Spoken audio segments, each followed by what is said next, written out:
Nathan, not great news this morning. A ban on large events in public parks in central Sydney has been extended indefinitely due to climate change. Oh, here we go. If you subscribe. If you subscribe, yes.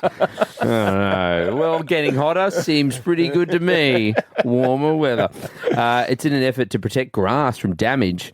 The City of Sydney councillors voted on Monday to prevent music festivals, food markets and fun. Reaffirming a ban introduced in 2022. This pisses me off so much. New South Wales Premier Chris Minns has described the climate change excuse as a massive stitch-up. Okay, so we're talking like not just music events, but like food and wine events and stuff. Like a night noodle markets or Wine Island or that kind of stuff can't be on these council-owned grasslands anymore. Boring. And Minzy would be so pissed off at this because he's working so hard to turn Sydney into this 24-hour city, bring back these events that were killed off by previous premiers. So he's working so this goes against the government. Well, yeah, I mean, Minzy's first term was focused heavily on revitalising Sydney and supporting nighttime economy. Just not what he's after. I thought to tell us a bit more, chat to about it. We've got the Councillor for City of Sydney and Managing Director of the Australian Festival Association. Please welcome to the show, Ollie Arkin. Hey, Ollie. Hi, Ollie. Hi. Thanks for having me on. Now, Ollie, you can hear we're pretty fired up about this. Or just confused. How are you? Yeah, I think confused is a good way to put it. Fired up and confused. How are you feeling, as somebody responsible for, a lot of festivals that are happening here in Sydney? Yeah, I was equally confused when I found out we had a standing ban on festivals in our city parks. And I got elected last September, and I think since then I've been talking to staff and the Lord Mayor's team and fellow councillors around how we can remove this ban on events in our parks, because I think, as you said, Minns and the state government are doing things that are revitalising our nighttime economy. We're allowing more, venues to open and more live music. And I thought the council should be, doing our bit and pulling our weight. Particularly like in the smaller events from like 3,000 to 5,000 capacity, where those like up and coming Sydney promoters and community orgs want to put an event on, they don't actually have a space in Sydney, in a park where that's accessible, that's cheap enough, but it's also small enough, which is why. Correct. Yes. Yeah, I was proposing Victoria Park. I know there's lots of reasons why we wouldn't use Prince Alfred because of the damage at the night noodle market. So I was trying to find a solution where, we have Yarbin Festival Fair Day at Victoria Park. I was like, let's just have a couple more events a year there.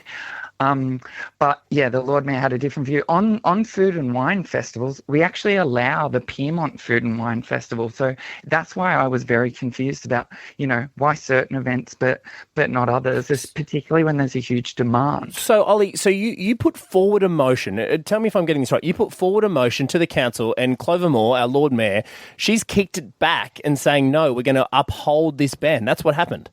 Correct. She teamed up with the Liberals and the Greens to amend my motion to remove the events. We're looking at doing some street parties, and we've also just bought a giant warehouse in Alexandria, which we're looking at using for events until we turn it into a park in a few years' time. So there were some, it wasn't just about parks. I was trying to get more events in lots of different spaces. But but if you do it in the thing that you bought in Alexandria and you have some events there, you turn to a park, you can't do events there when it becomes a park. Yeah, exactly. Ollie, this is so sad. This is so unfair. Ollie, what you should do is put on a big festival and don't invite Clover. This is okay, Ollie. I mean, you kind of hinted at a potential solution here, but if this doesn't get revoked, what is the answer outside of these small festivals that don't have an area, no longer existing in Sydney? What's the answer? Well, I think this is the disappointing part, is Sydney's going to miss out on some pretty amazing events. And it's also, it's not just about the people who want to put the events on. It's about the artists that are going to get on stages. So you might have, a bigger headliner, but there's so many more support acts that go on there that are young Sydney creatives that, it might be their first time in front of an audience that big or on a stage that big, that we're actually preventing them. So, the council wants to point the finger at the Domain or Tumbalong Park, but they're not appropriate for all sized events. We need that venue ladder, from small ones to larger ones to actually have the growth and the culture and nightlife come through Sydney. Now, Ollie, I don't know, how it kind of works in the Parliament Council kind of area, but surely Minzy pulls rank. Like, can he put his foot down? Can Minzy just put his foot down and go, no, we're doing this on the parks? Or is the Lord Mayor outrank him in the park situation?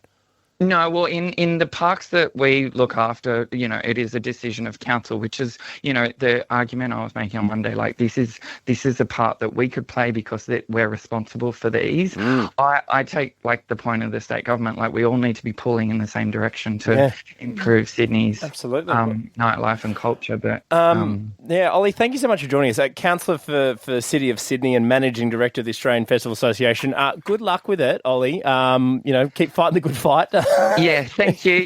You three and Clover, all welcome to come to a festival to see how amazing they are.